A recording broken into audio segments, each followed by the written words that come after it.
I got annoyed with TikTok saying that my work was AI generated. They flagged it that way. So I wanted to go ahead and make the first process video of my 14-year career as a graphic designer to kind of give an idea of how these things are created. So we start out here with a value study. This was a sketch that I'd brought into Photoshop and heavily edited to get the highlights and everything in order. I set that as my background in the Photoshop file to really begin. After that, I copied that out and put it on top as an overlay so I could more or less color within the lines.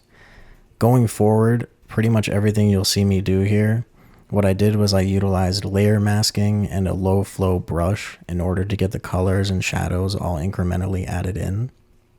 Particularly on the iron jewelry that she wears, that's something that's important to her culture, so I wanted to make sure that it really stood out. Her eyes also took a significant portion of time.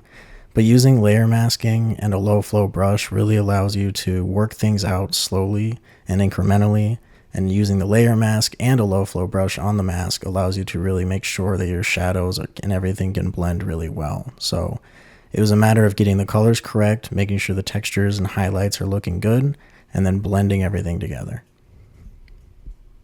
But while we're here, I wanted to show off some of this stuff anyway. I'd planned on making a video about this at some point, but I studied typography in school, as any designer does, and I decided that I would start with a few elements. That little diamond you saw me circle and those two lines are kind of where it all began.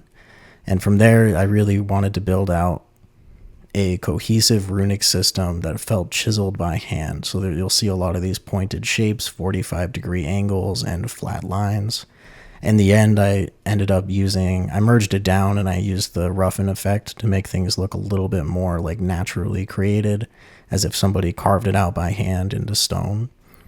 But you can see a series of the runes here based on animal forms. These are worshipped for different reasons in Thronduin culture, and it's something that I thought would be important to make sure really punched. And I like the way that the eye details really stood out with the fox and the wolf and the hound that you can see there. And when you get into the book, you'll see what that's all about.